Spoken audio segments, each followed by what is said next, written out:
নমস্কার, গল্প সমগ্র চ্যানেলে আজকে আপনাদের কাছে নিবেদন জাহান আর সিদ্দিকীর লেখা স্বর্ণখনির হত্যার রহস্য। শুরু হচ্ছে আজকের গল্প জাহান আরা সিদ্দিকীর স্বর্ণখনির হত্যা রহস্য।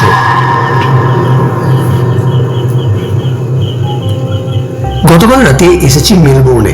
হোটেল যখন প্রবেশ করলাম তখন রাত বেশ গভীর। এসেছিল আজই সব দর্শনীয় স্থান সম্পর্কে বিস্তারিত খোঁজ খবর নিয়ে রাখবো, কিন্তু এত রাতে আর সেটা করার উপায় নেই। হোটেলের টুরিস্ট ডেস্ক বন্ধ হয়ে গেছে অনেক আগে। ভাবলাম কাল ভোরে উঠে বরং এ নিয়ে খোঁজ নেওয়া যাবে। জাঁকিয়ে শীত পড়ার কারণে কিংবা শ্রান্তির ভারেই হোক না কেন, সারা রাত গভীর ঘুমে আচ্ছন্ন হয়ে রইলাম। যখন চোখ খুললাম ঘড়ির দিকে তাকিয়ে দেখি সকাল 9টা। হাত মুখ ধুয়ে নাস্তা পানি খেয়ে হোটেল লাউঞ্জে গিয়ে বসলাম। তারপর হোটেলের টুরিস্ট গাইড ঘেঁটে বিস্তারিত খোঁজ খবর নিতে শুরু করলাম। দেখি সব টুরিস্ট বাসই সকালে সুনির্দিষ্ট সময় যাত্রা করে ফেলেছে। আমি হতাশ মনে চিন্তা করতে থাকলাম কি করা যায়। অযথা হোটেলে বসে সময় অপচয় করার অর্থই নেই। গাইড দিয়ে দেখা যাচ্ছে যে আশেপাশে বেশ কিছু টুরিস্ট স্পট রয়েছে। কোন দিকে যাব বুঝতে না পেরে শেষ পর্যন্ত হোটেলের লোকজনের সঙ্গে আলাপ করলাম।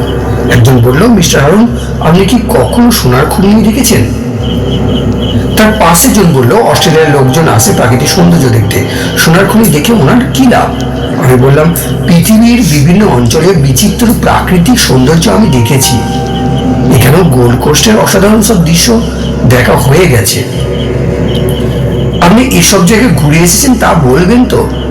এখানকার প্রাকৃতিক সৌন্দর্য দেখতে আমি আগ্রহী নই, কিন্তু সোনার খনি যখন কোনোদিন দেখা হয়নি ওটাই বরং আগে দেখে বেরে, কাল না হয় অন্যান্য স্পট দেখা যাবে। সোনার খনিটা বেশ একটা দেখবার মতো জায়গা। গতকাল আগে মানুষ কিভাবে খনি থেকে সোনা ওঠাতো সেসব এখন সংরক্ষণ করে আছে। ওখানে প্রতিদিনই অজস্র টুরিস্ট দেখতে যাচ্ছে। আমার সিদ্ধান্ত নেওয়া ইতিমধ্যে হয়ে গিয়েছিল। বললাম, আমি তাহলে সেখানেই যাই। একটু আগে ভাগে লাঞ্চ সেরে ট্যাক্সি নিয়ে যাত্রা করলাম। পৌঁছাতে প্রায় বিকেল। ততক্ষণে টুরিস্টের দল সব চলে যেতে শুরু করেছে। সন্ধ্যার আগে খনির মুখ বন্ধ করে দেওয়া হয়। আমার মনটা খারাপ হয়ে গেল। এত দূর এসে অল্পের জন্য খনি দেখার সুযোগটা হারালাম। চুপচাপ রুক্ষ চত্বরটাতে দাঁড়িয়ে রইলাম। এই অঞ্চলটায় গাছপালা তেমন নেই, বেশ ফাঁকা ফাঁকা লাগে। বহুকাল আগে এখান থেকে সোনা আহরণ করা হতো ভাবতে গিয়ে অবাক লাগলো। খনিটা এখন পরিত্যক্ত, তবে খনির ভেতরটা নাকি আগে যেমন ছিল ঠিক তেমনই আছে। বিভিন্ন দেশের টুরিস্টরা দল বেঁধে এসে দেখে যায়। কিছুক্ষণ দাঁড়িয়ে থাকার পর ভাবলাম, এত দূর যখন এসে গেছি তখন জায়গাটা অন্তত ঘুরে ফিরে দেখে যায়। একটা বড়সড় গাছের নিচে হেলান দিয়ে বসলাম। পায়ের নিচের মাটি ক্ষুদ্র ক্ষুদ্র নুড়ি পাথর যুক্ত। কোনটা খনি বাইরে থেকে বোঝা যায় না। একটা অংশ দেখতে অনেকটা উঁচু টিভির মতো। শুনলাম ওটাই খনি। এক জায়গায় ছোট একটা গুহার মতো মুখ, ওটাই প্রবেশ পথ। অথচ আমার ধারণা ছিল বড় সড়ো পাহাড়ের ভেতর সোনা খনিগুলো থাকে। সূর্য পশ্চিম আকাশে একটা টিলার পিছনে অস্ত গেল। অন্ধকার ধীরে ধীরে নেমে আসছিল। আমি উঠে দাঁড়ালাম। এবার ফিরতি যাত্রা করতে হয়। কপা এগিয়েছি সামনে, বিশাল দিয়ে একটা লোক এসে দাঁড়ালো। আমার দিকে সামান্য ঝুঁকে জিজ্ঞাসা করলো, আপনি কি এই অঞ্চলে নতুন এলেন? ঘাড় হেলিয়ে বললাম, হ্যাঁ। সন্ধ্যার পরও এখানে আছেন? আপনার সাহস তো কম নয়। কেন, সন্ধ্যের পর এখানে কিসের ভয়? লোকটা মাথা ঝাঁকুনি দিয়ে বলল, বুঝেছি, এই অঞ্চল সম্পর্কে কেউ আমাকে সাবধান করে দেয়নি। এখানে খুন খারাপি হয় নাকি? একসময় হতো। জিজ্ঞাসা করলাম, কত বছর আগে? বহু বছর আগে। তাহলে এখন ভয় পাবো কেন? লোকটা ফিসফিস করে বলল, আপনি প্রেতাত্মাদের কথা জানেন না। এই কথা কেন জিজ্ঞাসা করছেন বলুন তো? মশাই, সাথে কি আর বলছি, ভূতের উপদ্রবে এই অঞ্চলে টেকা যাচ্ছে না। কে মানুষ আর কে ভূত বোঝা কঠিন। আমি সশব্দে হেসে ফেললাম। লোকটা আমার হাসি দেখে মুখটা গম্ভীর করে বলল, এটা কি হাসির কথা হলো? আমার কথা সে নারাজ হয়েছে মনে হতে লজ্জিত হয়ে বললাম, সরি, আমি আসলে ভূত বিশ্বাস করি না। সেজন্য হঠাৎ ভূতের কথা শুনে আমার হাসি পেয়ে গেল। ভূতে বিশ্বাস করেন আপনি? এটা কোনো কথা হলো? ভূত না থাকলে পৃথিবীতে এত অজস্র ভূতের কাহিনী হলো কিভাবে শুনি? ওসব মন গড়া গল্প শুনতে ভালো লাগে, তাই লোকে বানায়। লোকটা চ্যালেঞ্জ ছুড়ে দিল আমার দিকে, হাতটা মেরে বলল, তবে শুনুন, আমিও বলে রাখছি, এই অঞ্চলে যখন এসেছেন ভূতের দেখা না পেয়ে আপনি ফিরতে পারবেন না। এসে বললাম, দেখা পেলেও তো চিনতে পারবো না। কেন? এই যে আপনি বলেন মানুষ আর ভূত চেনা কঠিন হয়ে দাঁড়াচ্ছে। লোকটা আমার কথা শুনে হাসতে থাকলো। আমি এদিক ওদিক তাকালাম, আশপাশটা হঠাৎ করেই যেন জনমানব শূন্য হয়ে গেছে। যেসব টুরিস্ট আশেপাশে ঘোরাঘুরি করছিল তাদের কাউকে দেখতে পেলাম না। ভাবলাম লোকটার কাছ থেকে বিদায় নিয়ে চলে যায়। ট্যাক্সিটা বেশ খানিকটা দূরে দাঁড় করানো আছে, তাড়াতাড়ি না গেলে অন্ধকারে খুঁজে বেঁধে অসুবিধা হয়ে যেতে পারে। বললাম, এবার তাহলে আসি। লোকটা সবিষয়ে বলল, সে কি, এত দূরে এসেছেন, ঘড়িটা না দেখে ফিরে যাবেন? এ কি করে হয়?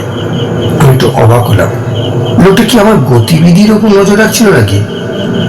ও কিভাবে জানলো আমি দূর থেকে এসেছি? অবশ্য ট্যাক্সি করে এসেছি, দেখতে গ্রিন রেসিং মতো অনুমান করা সহজ। আমি যে শেষ মুহূর্তে এসে খনিটা দেখতে পাইনি সেটাও আমাকে ভালো মতো লক্ষ্য করছিল বলেই নিশ্চয়ই এতটা নিশ্চিতভাবে বলতে পারলো। বললাম, খনির গেটটা তালাটা বন্ধ করে দিয়েছে, তাতে কি? আমার কাছে চাবি আছে। ও, আপনি বুঝি এখানে কাজ করেন?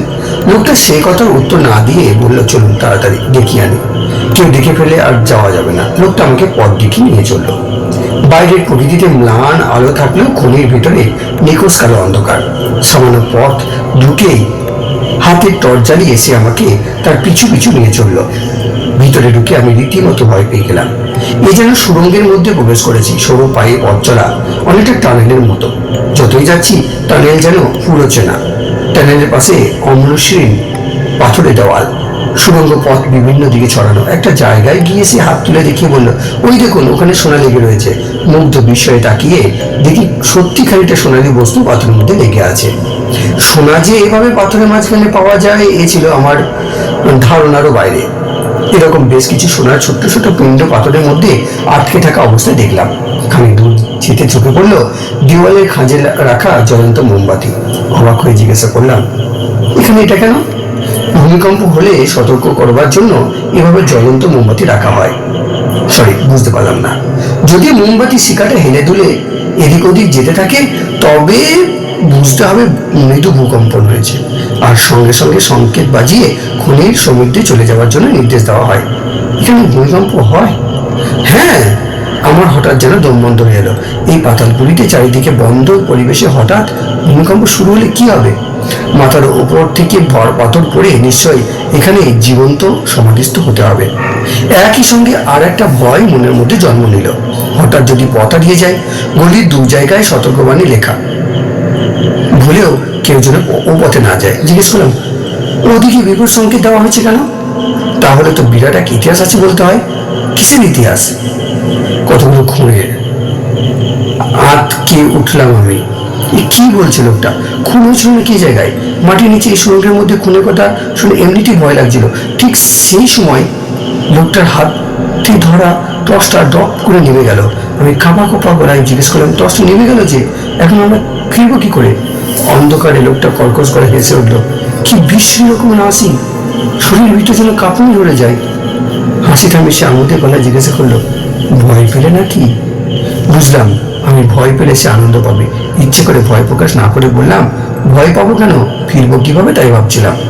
লোকটা অভয় দিয়ে বলল, ভয় নেই, আমি ইচ্ছে করে টর্চটা বন্ধ করে দিয়েছি। ব্যাটারি খরচ হয়ে যাচ্ছে তো, গল্প টল্প সেরে ফেরবার সময় আবার জ্বালিয়ে নেবো। এই গাঢ় অন্ধকারে অচেনা লোকটার সঙ্গে এখানে দাঁড়িয়ে খুনের গল্প শোনার বিন্দুমাত্র আগ্রহ ছিল না আমার। কিন্তু আমার মনের অবস্থাটা টের পেলে ও হয়তো ইচ্ছে করেই দেরি করবে ভেবে মুখে সাহস টেনে জিজ্ঞাসা করলাম, কে খুন করেছিল এখানে? একটা নয়, অনেক কটা খুন হয়েছিল, তাই নাকি? হ্যাঁ, ওই সুড়ঙ্গ পথটা দেখলে ওটা ধীরে ধীরে ভূগর্ভের বহু নিচে নেমে গেছে। ওদিকে সুড়ঙ্গ পথটা যেমন দুর্গম তেমনি ভয়াবহ। ভেতরে ঢুকলে ভূমিকম্পের সময় বেরিয়ে আসা কঠিন। ওখানে প্রচুর সোনা মিলত বুঝি, নইলে এত রিস্ক নিয়ে? ঠিক ধরেছ, সবচাইতে বড় সোনার পিণ্ডটা ওখানকার সুড়ঙ্গের মধ্যেই পাওয়া গেছিল, ফলে যা হওয়ার তাই হলো। জীবনের রিস্ক নিয়ে ওখান থেকে সোনা আহরণের কাজ চলছিল, কিন্তু বেশি দিন সেটা সম্ভব হলো না। ওপর থেকে পাথর এসে ধসে পড়লো। সুড়ঙ্গের ভেতর বিশাল গহ্বর দেখা দিল। জল চুইয়ে ওই জায়গাটা দুর্ভেদ্য হয়ে উঠলো। খনি কর্তৃপক্ষ তখন বাধ্য হয়ে ওই দিকটা বন্ধ করে দিল। একদিন একটা ঘটনা ঘটলো। সুড়ঙ্গের শ্রমিকরা কাজ করছে, এমন সময় একটা উৎকট দুর্গন্ধ নাকে এসে লাগলো। মনে হলো পচা কিছু গন্ধ। সবাই মিলে খুঁজতে খুঁজতে আবিষ্কার করলো দুর্গন্ধটা আসছে ওই বিশাল গহ্বরের দিক থেকে। একজন শ্রমিক কৌতূহল ভরে ওই সুড়ঙ্গ পথে এগিয়ে গিয়ে নিচে উঁকি দিল। তারপরে সে চিৎকার করে ছুটে আস্তে আস্তে ফিরে এলো। গহ্বরে জলে নাকি সে তার সহকর্মী মৃতদেহ ভাসতে দেখেছে। পুলিশে এসে মৃতদেহ উদ্ধার করলো। প্রথম থেকে ভেবেছিল শ্রমিকটা হয়তো মাতাল অবস্থায় ভুল পথ নিয়ে গিয়ে জলে ডুবে মরেছে।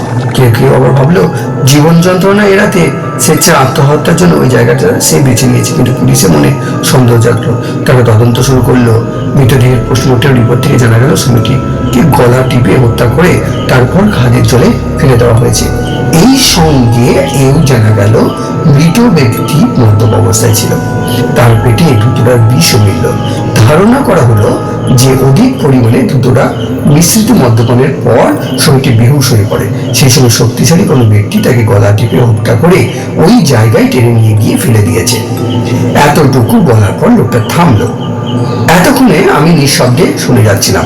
ভয়ে আমার শরীর হিম হয়ে আসছিল। কি সর্বনাশ! এই গভীর অন্ধকারে আমরা পথ চলতে কি ওই রকম কোনো খাতে পড়ে যাবো না তো? আমার সঙ্গীটিকে ভরসা কি? সে যদি আমাকে এখানে ছেড়ে দিয়ে চলে যায়, এই দুর্বৃত্ত অন্ধকারে এমনিতে দমটা প্রায় আটকে আসছে। তার উপর এই খুনের কাহিনী, আমার শরীরে দমগুলো যেন কাঁটা দিয়ে উঠছে। এখন আর আমার খুনের কাহিনী শোনার দিকে মন নেই। কি করে এখান থেকে বের হয়ে যায় সেই ফোন নিয়ে আঁকতে লাগলাম। লোকটা আমার সারা শব্দ না পেয়েই বোধ করি বলল, শুনছ? বললাম, হ্যাঁ, বেশ ইন্টারেস্টিং। লোকটাকে সমস্ত গল্প বলার নেশা পেয়ে বসেছে। আর আপন মনে সে বলতে থাকলো। এরপর 2 মাস পর আবার একই ঘটনা ঘটল।